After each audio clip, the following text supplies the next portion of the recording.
Hi friends, പുതിയൊരു വീഡിയോയിലേക്ക് എല്ലാവർക്കും സ്വാഗതം. ഇന്നത്തെ നമ്മുടെ വീഡിയോ ഒരു കിഡു ഐറ്റം തന്നെയാണ് കേട്ടോ. പഴം നിറച്ചത് എല്ലാവർക്കും ഇഷ്ടമല്ലേ? ഇത് നമുക്ക് വളരെ എളുപ്പത്തിലും ടേസ്റ്റിയുമായിട്ട് എങ്ങനെയാണ് ഉണ്ടാക്കുന്നതെന്ന് നമുക്ക് വീഡിയോ ഒന്ന് കണ്ടു നോക്കാം. വീഡിയോ ഇഷ്ടപ്പെടുകയാണെങ്കിൽ ലൈക്ക് ചെയ്യാനും കമൻറ്റ് ചെയ്യാനും മറക്കല്ലേ.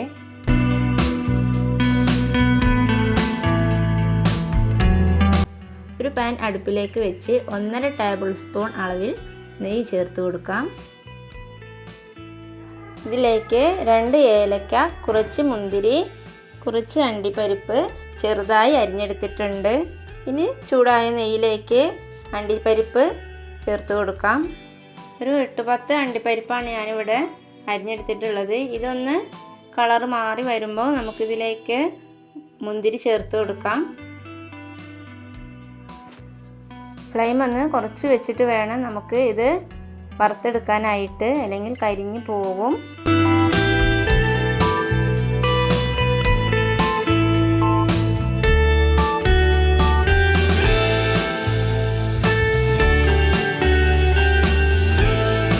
ഇതൊന്ന് വാടിയതിന് ശേഷം മുന്തിരിയൊക്കെ ഒന്ന് ബോൾ പോലെ പൊങ്ങി വരും. ഈ സമയത്ത് നമുക്ക് ഇതിലേക്ക് ജീരകം ചേർത്ത് കൊടുക്കാം. വലിയ ജീരകമാണ് ചേർക്കുന്നത്. 1 ടീസ്പൂൺ വലിയ ജീരകം ചേർക്കുന്നുണ്ട്. ഇതാണ് ഇതിൻ്റെ ഒരു ടേസ്റ്റ്. പ്രത്യേകമായിട്ടുള്ള ടേസ്റ്റ് കിട്ടണമെങ്കിൽ ഈ ജീരകം ചേർത്ത് കഴിഞ്ഞാൽ നമുക്ക് നല്ലൊരു ടേസ്റ്റ് ആയിരിക്കും കിട്ടുക. ശേഷം 1/4 കപ്പ് അളവിൽ അവൽ ചേർത്ത് കൊടുക്കാം. അവൽ നെയ്യിലിട്ട് ഒന്ന് ഇളക്കിയാൽ തന്നെ പെട്ടെന്ന് മുരിഞ്ഞ് കിട്ടും. പഴനിറം ഉണ്ടാക്കുന്ന സമയത്ത് നിങ്ങൾ കുറച്ച് അവൽ ജീരകമൊക്കെ ചേർക്കുകയാണെങ്കിൽ നല്ല ടേസ്റ്റ് തന്നെ ആയിരിക്കും കേട്ടോ ഉണ്ടാവുക. അപ്പോൾ അതുകൊണ്ട് ഇതുപോലെ ഒന്ന് ട്രൈ ചെയ്യാൻ എല്ലാവരും ഒന്ന് ശ്രമിക്കുക. ഇനി ഇതിലേക്ക് ചേർക്കേണ്ടത് തേങ്ങയാണ്. ഒരു 3/4 കപ്പ് അളവിൽ തേങ്ങ ചേർത്ത് കൊടുക്കാം. ഇത് മീഡിയം സൈസിലുള്ള ഒരു 5 പഴത്തിലെങ്കിലും നിറയ്ക്കാനുള്ള ഫില്ലിംഗ് ആണ്. അപ്പോൾ ഇത്രയും മതി 5 പഴത്തിൽ നിറയ്ക്കാൻ. കൂടുതൽ വലിയ പഴം ആവരുത്, നമുക്ക് ഫ്രൈ ചെയ്തെടുക്കുന്ന സമയത്ത് ബുദ്ധിമുട്ടായിരിക്കും. അപ്പോൾ ഒരു മീഡിയം സൈസിലുള്ള പഴം എടുക്കുന്നതായിരിക്കും ഏറ്റവും നല്ലത്. ഇനി ഇതിലേക്ക് 2 ഏലക്ക പൊടിച്ചതാണ് ചേർക്കുന്നത്. ഇനി ഇതൊന്ന് മിക്സ് ചെയ്തതിന് ശേഷം നമുക്ക് ആവശ്യത്തിന് പഞ്ചസാര ചേർത്ത് കൊടുക്കാം. ഞാനിവിടെ 3 ടേബിൾ സ്പൂൺ പഞ്ചസാരയാണ് ചേർത്ത് കൊടുക്കുന്നത്. ഞാനിത് തയ്യാറാക്കാനായിട്ട് നല്ല പഴുത്ത പഴമാണ് കേട്ടോ എടുത്തിട്ടുള്ളത്. അതുകൊണ്ട് നല്ല മധുരം ഉണ്ടായിരിക്കും. അതിനനുസരിച്ച് നമുക്ക് ഇതിലേക്ക് മധുരം ആഡ് ചെയ്താൽ മതി. കൂടുതൽ മധുരം വേണമെന്നുള്ളവർക്കാണെങ്കിൽ 1 ടേബിൾ സ്പൂൺ കൂടി പഞ്ചസാര ചേർത്ത് കൊടുക്കാം. പഞ്ചസാര ഇതിലേക്ക് അലിഞ്ഞ് ചേർന്ന് കഴിഞ്ഞാൽ നമുക്ക് ഫ്ലെയിം ഓഫാക്കി വെക്കാം. ഇനി ഇതിന് വേണ്ടിയുള്ള മിക്സ് തയ്യാറാക്കാം. അതിനായി ഒരു പാത്രത്തിലേക്ക് 1/2 കപ്പ് അളവിൽ മൈദ ഇട്ട് കൊടുക്കാം. 1 ടേബിൾ സ്പൂൺ അരിപ്പൊടി ചേർത്ത് കൊടുക്കാം. 1/4 ടീസ്പൂൺ ഉപ്പ് ചേർത്ത് കൊടുക്കാം. 1 നുള്ള് മഞ്ഞൾപ്പൊടി ചേർത്ത് കൊടുക്കാം. 1.5 ടേബിൾ സ്പൂൺ പഞ്ചസാര കൂടി ചേർത്തതിന് ശേഷം ആവശ്യത്തിന് വെള്ളം ഒഴിച്ച് നമുക്ക് ഇതൊന്ന് മിക്സ് ചെയ്തെടുക്കാം. വെള്ളം അധികം ആയി പോവാതെ ശ്രദ്ധിക്കണം. കൂടുതൽ ലൂസായി പോവരുത്. ഇതാ ഈ ഒരു രീതിയിലാവണം തയ്യാറാക്കേണ്ടത്.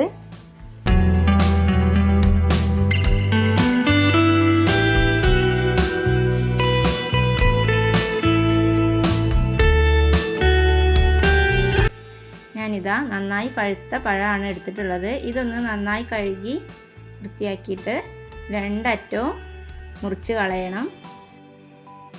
ഇതാ ഇതുപോലെ കഴുകിയെടുത്ത പഴമാണല്ലോ, അതുകൊണ്ട് ഇതിൽ വെള്ളം ഉണ്ടായിരിക്കും. ഒന്ന് തുടച്ചെടുക്കുന്നത് നല്ലതായിരിക്കും. ഇനി ഞാൻ പഴം ഒന്ന് കട്ട് ചെയ്തെടുക്കാൻ പോവുകയാണ്. പഴം കട്ട് ചെയ്യുമ്പോൾ തൊലിയൊന്നും കളയാതെ നമുക്ക് കട്ട് ചെയ്യാം. പഴത്തിൻ്റെ 2 സൈഡിലായിട്ട് ഞാൻ കട്ട് ചെയ്യുന്നുണ്ട്. ഒരുപോലെ വരുന്ന ഭാഗത്ത് കട്ട് ചെയ്യരുത്. ഒന്ന് അങ്ങോട്ടും ഇങ്ങോട്ടും തെറ്റിച്ചിട്ട് വേണം കട്ട് ചെയ്യാൻ. അല്ലെങ്കിൽ ഒരേ സൈഡിലാവുമ്പോൾ അത് ഒന്നായിട്ട് മുറിഞ്ഞു പോകും. ഇനി ഇതിലേക്ക് ഫില്ലിങ് നിറച്ച് കൊടുക്കാം. കുറേശ്ശെയായി നിറച്ച് കൊടുത്താൽ മതി.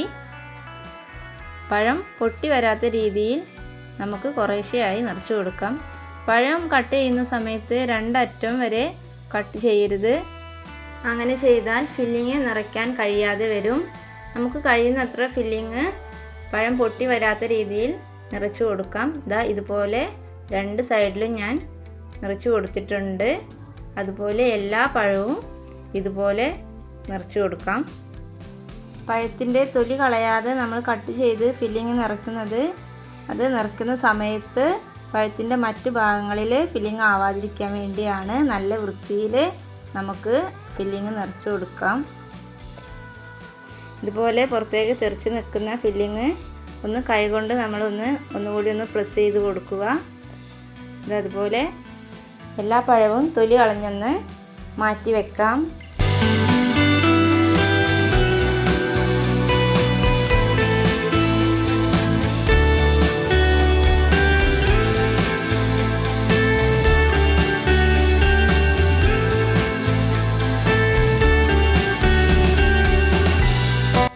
പഴത്തിൻ്റെ തൊലികളെല്ലാം കളഞ്ഞെടുത്തിട്ടുണ്ട്. ഇനി ഒരു പാത്രം അടുപ്പിലേക്ക് വെച്ച് നമുക്ക് ഇതൊന്ന് ഫ്രൈ ചെയ്തെടുക്കാൻ ആവശ്യമായ ഓയിൽ ഒഴിച്ചു കൊടുക്കാം.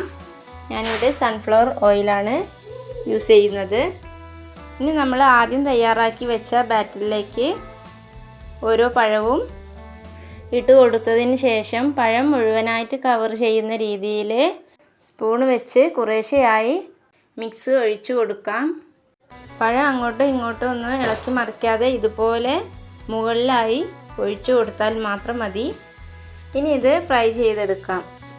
തിരിച്ചും മറിച്ചും ഇട്ട് ഫ്രൈ ചെയ്തെടുക്കാം. അപ്പോൾ ഇതുപോലെ എല്ലാവരും ഒന്ന് ട്രൈ ചെയ്ത് നോക്കുക. നല്ല ടേസ്റ്റി ആയിട്ടുള്ള റെസിപ്പിയാണ്. വൈകുന്നേരങ്ങളിൽ പുറത്തു പോയി നമ്മൾ ബേക്കറിയിൽ നിന്നൊക്കെ കടി വാങ്ങുന്നതിനേക്കാളും വീട്ടിൽ തന്നെ ഇതുപോലത്തെ നല്ല ടേസ്റ്റി ആയിട്ടുള്ള പലഹാരങ്ങൾ ഉണ്ടാക്കിയാൽ എല്ലാവർക്കും ഇഷ്ടപ്പെടും. തീർച്ചയായും ട്രൈ ചെയ്ത് നോക്കുക.